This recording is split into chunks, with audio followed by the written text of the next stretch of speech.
Heather Hardy. Heather, they call me Heather the Heat. I was born and raised in Brooklyn, New York. Um, I started boxing when I was 28. I already had a 6-year-old daughter, going on a 7-year-old daughter when I started boxing. My first 2 years, I won every title you could win as an amateur. I won nationals, regionals, metros, golden gloves. In 18 months, I beat up all the girls in my size. And then I turned pro, and um, I turned pro. I'm 22-1, a WBO, WBC world champion. I transitioned to MMA about 6 years into my career, and I'm currently fighting under the Bellator banner, 2-2. I grew up in Garrettson Beach, which is like over kind of by Sheepshead Bay, and it was like mostly like civil servants, and both my parents worked 2 jobs, so they weren't home a lot. And one of the things about it was that I didn't find boxing until so late, because it's usually like only in neighborhoods like that, like softball, baseball, but the girls play softball, the boys had to play baseball back in the 80s. We didn't have things like music and art and stuff like that. So, you grow up in a time like that, and you don't feel like you could be anything big, like to come out of the neighborhood to be anything big, because nobody really ever left Garrettson Beach. Everybody that my mom grew up with, that I grew up with, all still live down there. So you got to have a strong mind and fight your way out. I have a question. It's Michaela talking. Hi, Michaela. Hi. What made you want to start boxing? Well, they opened up a little tiny karate school in my neighborhood, and I was 28, and me and my sister were living together with both of our kids. And my sister got me a gift certificate to go, because all I used to do was work. And she said, oh, go try it. And within 3 weeks, I had my first fight, and I won. So I started really doing karate and martial art competitions, and there wasn't a lot of competition. There wasn't enough girls to fight, so I went to boxing. Okay, that sounds like a cool story. How did you cope with losing your house? With losing my house? Well, it was hard, but I think that growing up, you just start to learn that sometimes bad things happen, and you have two choices. You can either use it as an excuse not to do anything, or you can use it as a reason to fuel you to do better.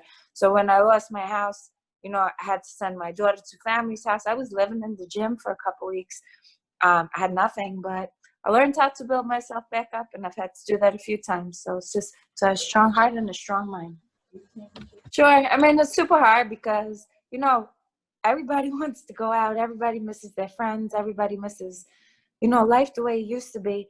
But it's like I said before, you got to make the best of it. So I've been doing little workouts at home, little Instagram live workouts at home for free, just for my fans and stuff to follow along, try to stay busy, talking to friends online, just like I'm talking to you guys. Started to read again, sleeping more, cooking, things like that. I got a question.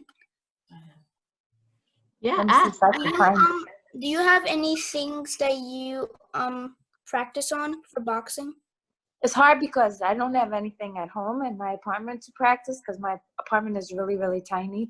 But I do like a little bit of shadow box, and I try to do strength training. Like I jump rope in the hallways, and maybe I'll do push-ups and sit-ups and little things like that just to stay strong. I have like things I use for boxing because I'm in a boxing class. Well, sure. I mean, boxing is mostly boys, like most sports are. Girls don't make as much money, so I kind of built my career on making sure I made a lot of noise about it, right? Like a lot of times for women in sports and business and anything, men kind of make you feel like you should just be thankful to be there, like you want to be quiet because you're just happy that you'll be there. But I think in 2020, the message that we give to all girls, young people coming up, is that never settle for less and know your worth. So you always use your voice when you know that you're being given less than you deserve. Use your voice. We're going to start with jumping jacks. Everybody knows how to do those, so let's go. Get warmed up.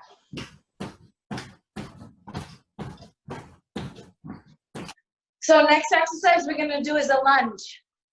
Right from here, hip width. Step your left foot in front. Your back knee is going to drop to the floor. comes straight back up. Left foot comes straight back. So it's 4. 1, bend down 2, stand up 3, leg back 4. Okay, let's try it. Left leg up. Bend your right knee, touch the floor. Left leg back. Here we go. 1, bend, up, back, straight, up, and back. And we step down, back up, back. You see how I measure this way? I go fingertips to elbows and put my hands out. And then you're gonna hop up in push-up position on your forearms. Ready? Everybody join me. Last 30 seconds, we're here. Push-up position on your forearms. Keep your belly up and tight. Breathe through it. Keep your belly tight. Looks like your belly button to your spine. Do you do personal training anywhere? I train boxes at Gleason's gym, and I would love to set something up. Maybe we can with you guys and have you come see me one day when everything opens up. Oh, nice. All right, ready? 1, smile. 1, 2, 3.